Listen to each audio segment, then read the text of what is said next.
The most awaited launch is finally here. Introducing Bilvadhara, spiritual theme villas, 10 kilometers from Dharmasthala Temple by Vibes Estates.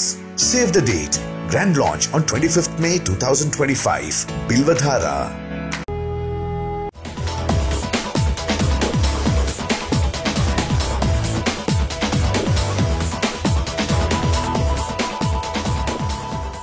Hi friends, ಇದು ಮಸ್ತ್ಮಗ.com international bulletin ಸುತ್ತು ಜಗತ್ತು. ಪಾಕಿಸ್ತಾನವನ್ನ ಅಲ್ಲಿನ ಬಂಡುಕೋರರು, ಸ್ವಾತಂತ್ರ್ಯ ಹೋರಾಟಗಾರರು, ಉಗ್ರರು ಎಲ್ಲರೂ ಹರ್ಕೊಂಡ್ ತಿನ್ನೋಕೆ ಶುರು ಮಾಡಿದ್ದಾರೆ. ಈಗ ಸ್ವಾತಂತ್ರ್ಯಕ್ಕಾಗಿ ಹೋರಾಟ ಮಾಡ್ತಿರೋ ಬಲೂಚಿಗಳು ಪಾಕ್ ವಿರುದ್ಧ ದೊಡ್ಡ ದಾಳಿ ನಡೆಸಿದ್ದಾರೆ. ಕರಾಚಿ ಕ್ವೇಟ್ವಾ ಹೈವೇಯಲ್ಲಿ ಖುಜ್ದಾರ್ ಪ್ರದೇಶದ ಬಳಿ ದೊಡ್ಡ ಅಟ್ಯಾಕ್ ಆಗಿದೆ. ಪರಿಣಾಮ ಕನಿಷ್ಠ 32 ಪಾಕ್ ಸೈನಿಕರು ಸಾವನ್ನಪ್ಪಿರೋ ರಿಪೋರ್ಟ್ಸ್ ಬರ್ತಿವೆ. ಪಾಕ್ ಸೇನೆಯ ಬೆಂಗಾವಲು ಪಡೆ ಮೇಲೆ ಈ ದಾಳಿ ನಡೆದಿದ್ದು ಒಂದು ಕಾರಲ್ಲಿ ಸ್ಫೋಟಕ ಇಡಲಾಗಿತ್ತು. ಬಳಿಕ ಆ ಸ್ಫೋಟ ಇತರೆ ವಾಹನಗಳನ್ನು ಆಹುತಿ ಪಡೆದಿದೆ. ಬಸ್ ಸೇರಿದಂತೆ ಪಾಕ್ ಸೇನೆಯ ಕನಿಷ್ಠ 3 ವಾಹನಗಳಿಗೆ ಭಾರೀ ಡ್ಯಾಮೇಜ್ ಆಗಿದೆ. ಇದರಲ್ಲಿ ಪಾಕ್ ಸೇನಾ ಸಿಬ್ಬಂದಿಗಳ ಕುಟುಂಬಸ್ಥರು ಪ್ರಯಾಣ ಮಾಡ್ತಿದ್ರು. ಅದರಲ್ಲಿ ಬಹುತೇಕರು ಮೃತಪಟ್ಟಿರಬಹುದು ಎನ್ನಲಾಗ್ತಿದೆ. ಹಲವರು ಗಂಭೀರವಾಗಿ ಗಾಯಗೊಂಡಿದ್ದು ಅವರನ್ನೆಲ್ಲ ಆಸ್ಪತ್ರೆಗೆ ದಾಖಲಿಸಲಾಗಿದೆ. ಈ ದಾಳಿ ಬಗ್ಗೆ ಮಾತಾಡಿರೋ ಬಲೂಚ್ ಲಿಬರೇಷನ್ ಆರ್ಮಿ, ಇದು ಪಾಕಿಸ್ತಾನಕ್ಕೆ ನಾವು ಕಲಿಸ್ತಿರೋ ಪಾಠ ಅಂತ ಹೇಳಿದೆ. ಕಲಾಟ್ ಮತ್ತು ಕೊಲ್ವಾಹ್ ಸೇರಿದಂತೆ ಒಟ್ಟು 3 ಜಾಗಗಳಲ್ಲಿ ಪಾಕ್ ಸೇನೆ ಮತ್ತು ಅದರ ಸ್ಪೈ ಕ್ಯಾಮೆರಾಗಳನ್ನ ಗುರಿಯಾಗಿಸಿ ದಾಳಿ ಮಾಡಿದ್ದೇವೆ. ಈ ಜಾಗಗಳಲ್ಲಿ ಮೊದಲು ನಮ್ಮ ಮೇಲೆ ಪಾಕ್ ಆರ್ಮಿ ದಾಳಿಗೆ ಯತ್ನಿಸಿತ್ತು. ಅದಕ್ಕೆ ಪ್ರತಿಯಾಗಿ ನಾವು ಅವರ ಮೇಲೆ ದಾಳಿ ಮಾಡಿದ್ದೀವಿ. ಕನಿಷ್ಠ 5 ಪಾಕ್ ಸೈನಿಕರು ಸಾವನ್ನಪ್ಪಿದ್ದಾರೆ, 9 ಜನ ಗಾಯಗೊಂಡಿದ್ದಾರೆ. ಪಾಕ್ ಸೇನೆಯ 2 ವಾಹನಗಳು ಕೂಡ ಡ್ಯಾಮೇಜ್ ಆಗಿವೆ ಅಂತ ಬಲೂಚ್ಗಳು ಹೇಳ್ಕೊಂಡಿದ್ದಾರೆ. ಅಂದಹಾಗೆ ಬಲೂಚಿಗಳು ಈ ದಾಳಿಯಾದ ತಕ್ಷಣ ಈ ಪ್ರಕಟಣೆ ಹೊರಡಿಸಿದ್ರು. ಆದ್ರೆ ಈಗ ಬರ್ತಿರೋ ಮಾಹಿತಿ ಪ್ರಕಾರ ಆ ದಾಳಿಯಲ್ಲಿ ಕನಿಷ್ಠ 32 ಮಂದಿ ಸಾವನ್ನಪ್ಪಿರಬಹುದು ಅಂತ ಹೇಳ್ತಿದ್ದಾರೆ. ಆದ್ರೆ ಇನ್ನೂ ಸಂಖ್ಯೆ ಖಚಿತವಾಗಿಲ್ಲ. ಆದ್ರೆ 2-3 ವಾಹನಗಳು ಸುಟ್ಟು ಕರಕಲಾಗಿರೋ ದೃಶ್ಯಗಳು ವೈರಲ್ ಆಗ್ತಿವೆ. ಇನ್ನು ಈ ದಾಳಿ ಆಗ್ತಿದ್ದಂತೆ ಪಾಕ್ ಸರ್ಕಾರ ಸ್ಥಳದಲ್ಲಿ ಹೈ ಅಲರ್ಟ್ ಘೋಷಿಸಿದೆ. ಬಲೂಚ್ ಸೈನಿಕರಿಗಾಗಿ ಪಾಕ್ ಸೇನೆ ತೀವ್ರ ಶೋಧ ಕಾರ್ಯಾಚರಣೆ ನಡೆಸುತ್ತಿವೆ. ಇನ್ನು ಇತ್ತೀಚೆಗೆ ಖುಜ್ದಾರ್ನಲ್ಲೂ ಆರ್ಮಿ ಸ್ಕೂಲ್ ಬಸ್ ಮೇಲೆ ದಾಳಿಯಾಗಿತ್ತು. ಅದರಲ್ಲಿ ಆರಂಭದಲ್ಲಿ 4 ಜನ ಸಾವನ್ನಪ್ಪಿದ್ರು. ಈಗ ಅವರ ಸಂಖ್ಯೆ 9ಕ್ಕೆ ಏರಿಕೆಯಾಗಿದೆ. ಇನ್ನೊಂದು ಕಡೆ ಬಲೂಚಿಸ್ತಾನದ ಪತ್ರಕರ್ತ ಅಬ್ದುಲ್ ಲತೀಫ್ ಬಲೂಚ್ ಅನ್ನೋರನ್ನ ಹತ್ಯೆ ಮಾಡಲಾಗಿದೆ. ಇವರು ಪಾಕ್ ಸರ್ಕಾರದ ವಿರುದ್ಧ ಬಲೂಚಿಗಳ ದನಿಯಾಗಿದ್ರು. ಹೀಗಾಗಿ ಈ ಹತ್ಯೆಯ ಹಿಂದೆ ಪಾಕ್ ಆರ್ಮಿ ಇದೆ ಅಂತ ಆರೋಪ ಕೇಳಿಬಂದಿದೆ. ಇವರ ಸಾವಿಗೆ ಬಲೂಚಿಸ್ತಾನದ ಮಾನವ ಹಕ್ಕುಗಳ ಸಂಘಟನೆ ಬಲೂಚ್ ಎಕ್ಜತಿ ಕಮಿಟಿ ತೀವ್ರ ಖಂಡನೆ ವ್ಯಕ್ತಪಡಿಸಿದೆ. ಅಲ್ಲದೆ ಮೇ 24 ಬೆಳಗಿನ ಜಾವ 3 ಗಂಟೆಗೆ ಅವರ ಪತ್ನಿ ಹಾಗೂ ಮಕ್ಕಳ ಎದುರಲ್ಲೇ ಅಬ್ದುಲ್ ರನ್ನ ಗುಂಡಿಕ್ಕಿ ಹತ್ಯೆ ಮಾಡಲಾಗಿದೆ. ನಮ್ಮ ಧ್ವನಿಗಳನ್ನ ಹತ್ತಿಕ್ಕೋಕೆ ಪಾಕ್ ಸೇನೆ ಈ ತರ ದಾಳಿ ಮಾಡ್ತಿದೆ ಅಂತ ಆಕ್ರೋಶ ವ್ಯಕ್ತಪಡಿಸಿದೆ. ಅಲ್ಲದೆ ಇದೇ ಕಾರಣಕ್ಕೆ ಬಲೂಚ್ಗಳು ಪಾಕ್ ಸೇನೆ ಮೇಲೆ ದಾಳಿ ಮಾಡಿ ಪ್ರತೀಕಾರ ತೀರಿಸಿಕೊಂಡಿದ್ದಾರೆ ಅಂತ ಹೇಳಲಾಗ್ತಿದೆ. ಈ ನಡುವೆ ಇದೇ ಬಲೂಚಿಗಳು ನಮಗೆ ಸಪೋರ್ಟ್ ಮಾಡಿ ಅಂತ ಭಾರತಕ್ಕೆ ಮನವಿ ಮಾಡಿದ್ದಾರೆ. ಬಲೂಚ್ ಅಮೆರಿಕನ್ ಕಾಂಗ್ರೆಸ್ ಅಂದ್ರೆ ಅಮೆರಿಕದಲ್ಲಿರೋ ಬಲೂಚ್ ಪರ ಸಂಘಟನೆ ಅಧ್ಯಕ್ಷ ತಾರಾ ಚಂದ್ ಫ್ರೀ ಬಲೂಚಿಸ್ತಾನ್ ಮೂವ್ಮೆಂಟ್ಗೆ ಬೆಂಬಲ ನೀಡಿ ಅಂತ ಪಿಎಂ ಮೋದಿಗೆ ಪತ್ರ ಬರೆದಿದ್ದಾರೆ.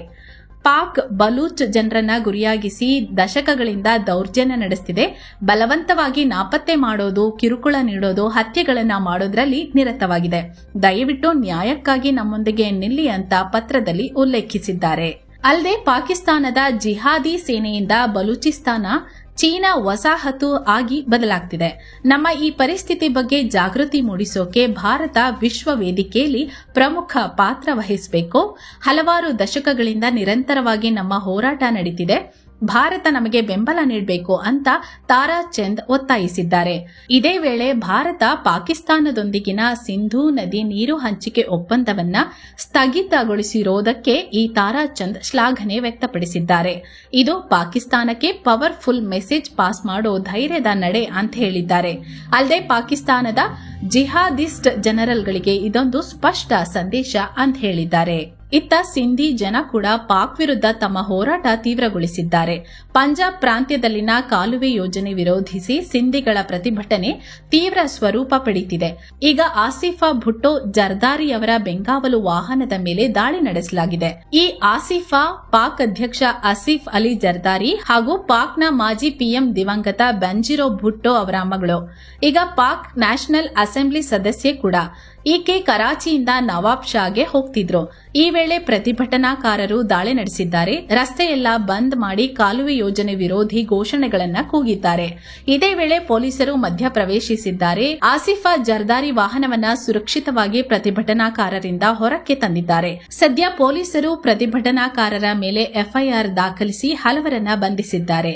ಅಂದಹಾಗೆ ಪಾಕ್ ಸರ್ಕಾರ ಗ್ರೀನ್ ಇನಿಷಿಯೇಟಿವ್ ಪಾಕಿಸ್ತಾನ ಹೆಸರಲ್ಲಿ ಸಿಂಧೂ ನದಿಗೆ ಹೊಸ ಕಾಲುವೆಗಳನ್ನ ನಿರ್ಮಾಣ ಮಾಡುತ್ತಿದೆ. ಸಿಂಧ್ ಪ್ರಾಂತ್ಯಕ್ಕೆ ಹರಿಯೋ ನೀರನ್ನ ಡೈವರ್ಟ್ ಮಾಡಿ ಪಂಜಾಬ್ ಪ್ರಾಂತ್ಯಕ್ಕೆ ಹರಿಸೋ ಪ್ಲಾನ್ ಇದಾಗಿದೆ.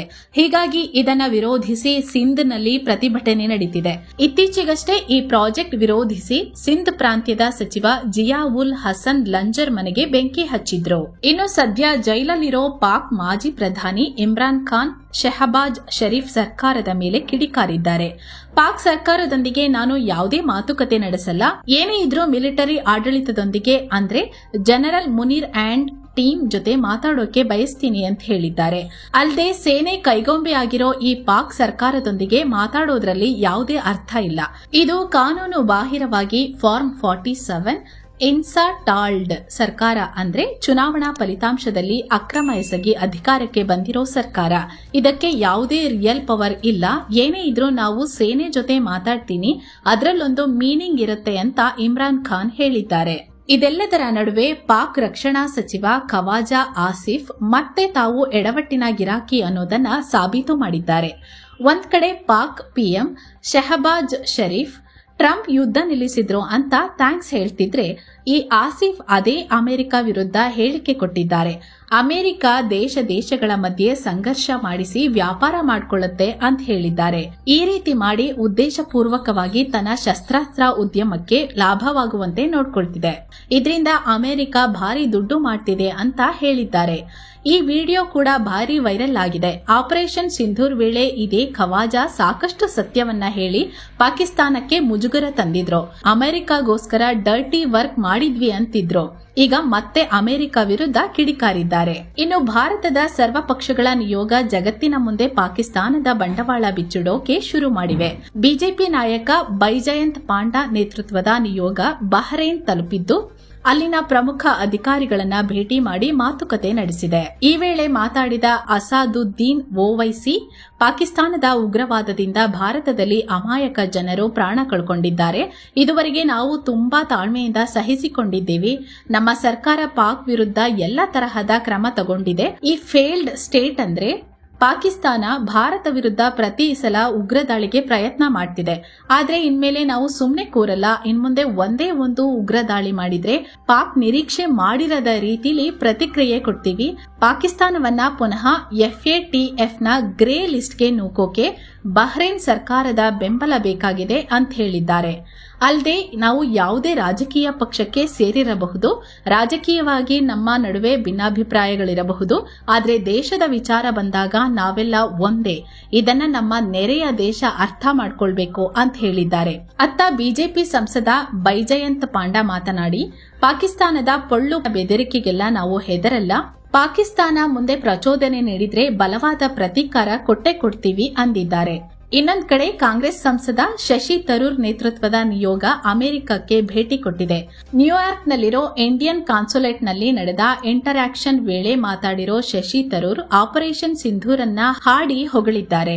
ಭಾರತಕ್ಕೆ ಯುದ್ಧ ಇಷ್ಟವಿಲ್ಲ, ನಾವು ನಮ್ಮ ಆರ್ಥಿಕ ಬೆಳವಣಿಗೆ ಕಡೆ ಫೋಕಸ್ ಮಾಡ್ತೀವಿ. ಆದ್ರೆ ಪಹಲ್ಗಾಮ್ ದಾಳಿ ನಮ್ಮ ತಾಳ್ಮೆಯನ್ನ ಪರೀಕ್ಷೆ ಮಾಡಿದೆ.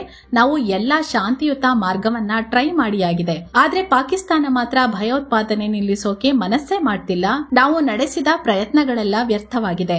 ಹೀಗಾಗಿ ಕಠಿಣವಾಗಿ ವರ್ತಿಸಿ ಅದನ್ನ ಸೆಟಲ್ ಮಾಡೋ ಸಮಯ ಬಂದಿದೆ. ಪುನಃ ನಮಗೆ ಪ್ರಚೋದನೆ ನೀಡಿದ್ರೆ ಬಲವಾಗಿ ಪ್ರತಿಕ್ರಿಯೆ ಕೊಡ್ತೀವಿ ಅಂತ ಹೇಳಿದ್ದಾರೆ.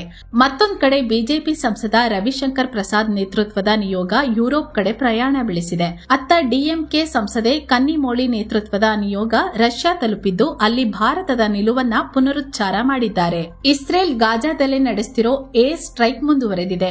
ಹೊಸದಾಗಿ ಒಟ್ಟು 79 ಜನ ಸಾವನ್ನಪ್ಪಿದ್ದಾರೆ. ಇನ್ನು ಗಾಜಾದಲ್ಲಿ ಸರಿಯಾಗಿ ಆಹಾರ ಸಿಗದೆ ಸುಮಾರು 70,000 ಮಕ್ಕಳು ಅಪೌಷ್ಟಿಕತೆಯಿಂದ ಬಳಲುತ್ತಿದ್ದಾರೆ ಅಂತ ವರ್ಲ್ಡ್ ಫುಡ್ ಪ್ರೋಗ್ರಾಂ ಎಚ್ಚರಿಸಿದೆ.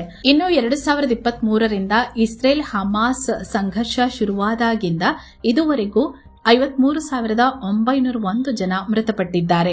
ಅಲ್ಲದೆ 1.23 ಲಕ್ಷ ಜನ ಗಾಯಗೊಂಡಿದ್ದಾರೆ ಅಂತ ಗಾಜಾದ ಆರೋಗ್ಯ ಇಲಾಖೆ ತಿಳಿಸಿದೆ. ಅಮೆರಿಕದ ಟೆಕ್ಸಾಸ್ನಲ್ಲಿ 2 ಪಾಕಿಸ್ತಾನಿ ವ್ಯಕ್ತಿಗಳು ವಲಸೆ ವಿಚಾರದಲ್ಲಿ ಅಕ್ರಮ ಎಸಗಿ ಸಿಕ್ಕಿಬಿದ್ದಿದ್ದಾರೆ. ಅವರ ವಿರುದ್ಧ ಕಾನೂನು ಕ್ರಮ ಜರುಗಿಸಲಾಗುತ್ತೆ ಅಂತ ಎಫ್ಬಿಐ ಡೈರೆಕ್ಟರ್ ಕಾಶ್ ಪಟೇಲ್ ಹೇಳಿದ್ದಾರೆ. ಅಬ್ದುಲ್ ಹದಿ ಮುರ್ಷಿದ್ ಮತ್ತು ಮೊಹಮ್ಮದ್ ಸಲ್ಮಾನ್ ನಾಸಿರ್ ಅನ್ನೋ 2 ಅಕ್ರಮವಾಗಿ ವೀಸಾ ಅಪ್ಲಿಕೇಶನ್ನ ಮಾರಾಟ ಮಾಡ್ತಿದ್ರು. ಅಲ್ಲದೆ ಫೇಕ್ ಜಾಬ್ ಆಡ್ಗಳನ್ನ ಕೊಟ್ಟು ವಂಚನೆ ಮಾಡ್ತಿದ್ರು ಎನ್ನಲಾಗಿದೆ. ಪಾಕ್ನ ಪಂಜಾಬ್ ಪ್ರಾಂತ್ಯದಲ್ಲಿ ಚಂಡಮಾರುತದಿಂದಾಗಿ ಬಿರುಗಾಳಿ ಸಹಿತ ಭಾರೀ ಮಳೆಯಾಗಿದೆ. ಪರಿಣಾಮ 18 ಜನ ಮೃತಪಟ್ಟಿದ್ದಾರೆ. ಸುಮಾರು 100 ಜನ ಗಾಯಗೊಂಡಿದ್ದಾರೆ. ಅದರಲ್ಲೂ ಲಾಹೋರ್ ಒಂದರಲ್ಲೇ 10 ಮಂದಿ ಸಾವನ್ನಪ್ಪಿದ್ದು 51 ಜನ ಗಾಯಗೊಂಡಿದ್ದಾರೆ. ಹಲವು ಕಟ್ಟಡಗಳಿಗೆ ಡ್ಯಾಮೇಜ್ ಆಗಿದೆ. ಇನ್ನು ಇದೇ ಪಾಕ್ನಲ್ಲಿ 4.2 ತೀವ್ರತೆಯ ಭೂಕಂಪ ಕೂಡ ಸಂಭವಿಸಿದೆ. ಕಂಪನದ ಕೇಂದ್ರ ಬಿಂದು ಭೂ ಮೇಲ್ಮೈಯಿಂದ 15 ಕಿಲೋಮೀಟರ್ ಆಳದಲ್ಲಿ ಪತ್ತೆಯಾಗಿದೆ. ಇನ್ನು ಈ ಭೂಕಂಪಕ್ಕೆ ಯಾವುದೇ ಆಸ್ತಿ ಮತ್ತು ಪ್ರಾಣಹಾನಿ ಆಗಿರೋದ್ರ ಕುರಿತು ಇದುವರೆಗೆ ವರದಿ ಆಗಿಲ್ಲ. ಇನ್ನು ಬಾಂಗ್ಲಾದಲ್ಲಿ ರಾಜಕೀಯ ಗರಿಗೆದರಿದೆ. ಶನಿವಾರ ಯೂನಸ್ರ ಅಧಿಕೃತ ನಿವಾಸ ಜಮುನಾದಲ್ಲಿ Bangladesh national party, national citizens party, ಬಾಂಗ್ಲಾದ ಜಮಾತ್ ಇ ಇಸ್ಲಾಂ ಪಾರ್ಟಿ ಯೂನಸ್ ರೊಂದಿಗೆ ಪ್ರತ್ಯೇಕವಾಗಿ ಮೀಟಿಂಗ್ ನಡೆಸಿವೆ. ಬಿಎನ್ಪಿ ಮುಂಬರುವ ಡಿಸೆಂಬರ್ ಒಳಗೆ ಚುನಾವಣೆ ನಡೆಸಿ ಅಂತ ಆಗ್ರಹಿಸಿದೆ. ಮಧ್ಯಂತರ ಸರ್ಕಾರದ ಕ್ಯಾಬಿನೆಟ್ನಿಂದ ಸ್ಟೂಡೆಂಟ್ ಅಡ್ವೈಸರ್ಗಳನ್ನು ತೆಗೆದುಹಾಕಿ ಅಂತ ಒತ್ತಾಯಿಸಿದೆ. ಇನ್ನು ಜಮಾತ್ ಇ ಇಸ್ಲಾಂ ಪಾರ್ಟಿ ಬಿಎನ್ಪಿ ಹೇಳಿಕೆಗೆ ವಿರೋಧ ವ್ಯಕ್ತಪಡಿಸಿದೆ. ಮುಂಬರುವ ಫೆಬ್ರವರಿಯಲ್ಲಿ ಚುನಾವಣೆ ನಡೆಸಿ ಅಂತ ಹೇಳಿದೆ. ಶೇಖ್ ಹಸೀನಾರ ಕೇಸ್ಗಳನ್ನ ವಿಚಾರಣೆ ಮುಗಿಸಿ ಚುನಾವಣೆ ನಡೆಸಿ ಅಂತ ಹೇಳಿದೆ. ಇನ್ನು ನಹೀದ್ ಇಸ್ಲಾಂರ ನ್ಯಾಷನಲ್ ಸಿಟಿಜನ್ಸ್ ಪಾರ್ಟಿ ನಾವು ಮಧ್ಯಂತರ ಸರ್ಕಾರಕ್ಕೆ ಬೆಂಬಲ ಸೂಚಿಸ್ತೀವಿ ಅಂತ ಹೇಳಿದೆ. ಇನ್ನೊಂದು ಕಡೆ ಯೂನಸ್ ಸದ್ಯಕ್ಕೆ ಬಾಂಗ್ಲಾ ಅಡ್ವೈಸರ್ ಸ್ಥಾನಕ್ಕೆ ರಾಜೀನಾಮೆ ಕೊಡಲ್ಲ ಅಂತ ಯೂನಸ್ರ ಪ್ಲಾನಿಂಗ್ ಅಡ್ವೈಸರ್ ವಾಹಿದುದ್ದೀನ್ ಮುಹಮ್ಮದ್ ಮಾತಾಡಿ ಹೇಳಿದ್ದಾರೆ. ಬಾಂಗ್ಲಾ ಸೇನಾ ಮುಖ್ಯಸ್ಥ ವಾಕರ್ ಉಜ್ ಜಮಾನ್ ಡಿಸೆಂಬರ್ ಒಳಗೆ ಚುನಾವಣೆ ಮಾಡಬೇಕು ಅಂತ ಕರೆ ಕೊಟ್ಟ ಬೆನ್ನಲ್ಲೇ ಈ ಎಲ್ಲ ಡೆವಲಪ್ಮೆಂಟ್ ಆಗ್ತಿದೆ. ಅತ್ತ ಅಫ್ಘಾನಿಸ್ತಾನದಲ್ಲಿ ಭೂಕಂಪ ಆಗಿದೆ. ರಿಕ್ಟರ್ ಮಾಪಕದಲ್ಲಿ 4.2 ತೀವ್ರತೆ ದಾಖಲಾಗಿದೆ. ಕಳೆದ 9 ದಿನಗಳಲ್ಲಿ ಇದು 5ನೇ ಬಾರಿ ದಾಖಲಾದ ಭೂಕಂಪ ಆಗಿದೆ. ಇದುವರೆಗೆ ಯಾವುದೇ ಸಾವು ನೋವುಗಳು ವರದಿಯಾಗಿಲ್ಲ. ಕೊಲಂಬಿಯಾ ಯೂನಿವರ್ಸಿಟಿಯ ವಿದ್ಯಾರ್ಥಿಗಳು ಪ್ರವಾಸಕ್ಕೆ ಹೋಗಿದ್ದ ಬಸ್ ಚಾಲಕನ ನಿಯಂತ್ರಣ ತಪ್ಪಿ ಕ್ರ್ಯಾಶ್ ಆಗಿದೆ. ಪರಿಣಾಮ ಕನಿಷ್ಠ 10 ಮಂದಿ ಸಾವನ್ನಪ್ಪಿದ್ದು 11 ಜನ ಗಾಯಗೊಂಡಿದ್ದಾರೆ. ಕೊಲಂಬಿಯಾ ನಗರದ ದಕ್ಷಿಣ ಭಾಗದಲ್ಲಿ ಈ ಘಟನೆಯಾಗಿದೆ. ಅಂದಹಾಗೆ ಈ ಬಸ್ನಲ್ಲಿ ಒಟ್ಟು 26 ಪ್ರಯಾಣಿಕರಿದ್ರು ಅಂತ ವರದಿಯಾಗಿದೆ. ಸೊ ಫ್ರೆಂಡ್ಸ್, ಇದಾಗಿತ್ತು ಇವತ್ತಿನ ಜಗತ್ತಿನ ಸುತ್ತಾಟ. ಮತ್ತೆ ಭೇಟಿಯಾಗ್ತಿರೋಣ. ನಮಸ್ಕಾರ.